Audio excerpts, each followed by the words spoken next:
Hello friends, आज के इस वीडियो में हम लोग बात करेंगे ईवीएस के पौधा के आवास के बारे में, जो कि पेपर 1 के लिए काफ़ी इम्पोर्टेंट है। बस सिर्फ और सिर्फ 7 आवास के बारे में हमको पढ़ना है, जिसमें पहला है जीरोफाइट्स। जीरोफाइट्स मतलब कि इन पौधों को मरुस्थलीय पौधा भी कहा जाता है।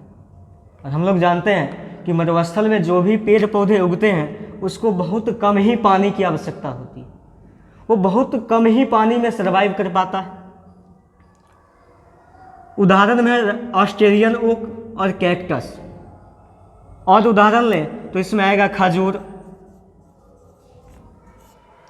ये सब वैसे पेड़ पौधे हैं जो बिना पानी के भी सर्वाइव कर पाते हैं, और इनके जो पत्ती होती है वह कांटेदार इसलिए होती है क्योंकि वह पानी को कम खर्च कर पाए वाष्प उत्सर्जन के लिए। सेकंड नंबर में है मीजोफाइट्स। इन पौधों को इष्टतम स्थिति में उगाया जाता है। कहने का ये मतलब है कि इसके लिए अगर आर्द्र वातावरण है, आर्द्र वातावरण, फिर भी ये पौधा सर्वाइव कर पाता है। जैसे में नीम, बरगद, आम, कटहल, कुछ भी पौधा ले लें, वो कम पानी में भी सर्वाइव कर पाता है। थर्ड नंबर पे है हाइड्रोफाइट्स। हाइड्रो मतलब पूरा का पूरा जल होता है। इसमें है कि ये पौधा जल में ही पाया जाता है, जैसे जलकुंभी, कमल। मतलब इस प्रकार के पौधा के लिए काफ़ी अधिक जल की आवश्यकता होती है। इसके अलावा हम चावल भी ले सकते हैं। चावल की जो फसल होती है वो बिना पानी की हो नहीं सकती। तो ये तीनों का तीनों सिर्फ और सिर्फ जल के आधार पे है कि अगर सबसे ज़्यादा पानी चाहिए तो हाइड्रोफाइट्स, उससे कम पानी चाहिए तो मीजोफाइट्स, और पानी बिल्कुल नहीं चाहिए तो जीरोफाइट्स।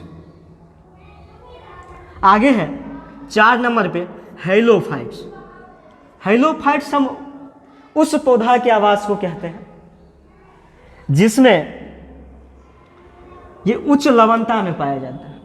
मतलब ये कि समुद्र में, क्योंकि हम लोग जानते हैं कि समुद्र में ही उच्च लवणता पाई जाती है। यहाँ पे हेलो एक वर्ड है। हेलो मीन्स होता है सॉल्ट, और सॉल्ट मतलब होता है नमक, और लवणता नमक में सबसे ज़्यादा होती है। इसका उदाहरण है समुद्री लेटेंडर, जो समुद्र के अंदर उसके तली में पाया जाता है। 5वां नंबर पे है हेलियोफाइट्स।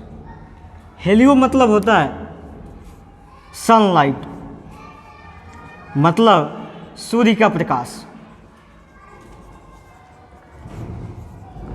इस प्रकार के जो भी पौधे होते हैं उसको उगने के लिए, उसको सर्वाइव करने के लिए सबसे अधिक सूर्य के प्रकाश का जरूरत पड़ता है।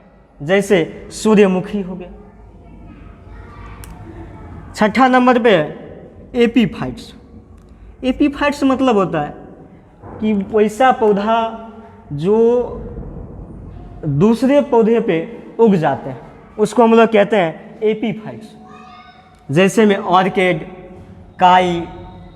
इसके अलावा कभी कभी आम के पेड़ पे देखते होंगे कि पीपल का पेड़ उग जाता है। कभी कभी आम के पेड़ पे काई लग जाता है, कभी कभी उस पे गोबर छत्ता उग जाता है। मतलब ये कि एक पेड़ के ऊपर दूसरा पेड़ को उगने को ही एपीफाइट्स कहते हैं। तो यहाँ पे एपीफाइट्स किसको कहेंगे? जो पौधा बाद में उगता है उसको हम लोग कहते हैं एपीफाइट्स।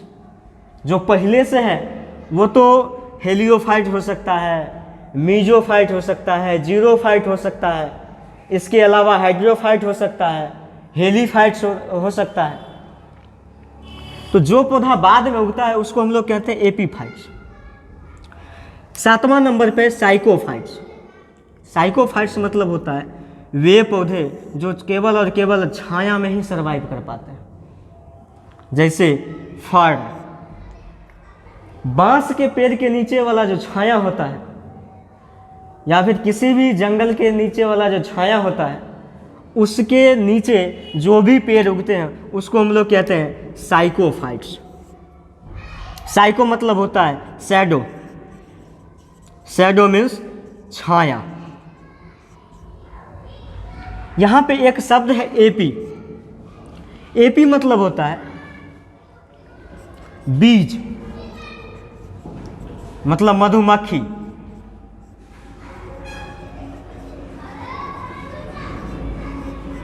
और मधुमक्खी पालन को ही हम लोग एपी कल्चर कहते हैं। एपी कल्चर मधुमक्खी पालन को कहते हैं।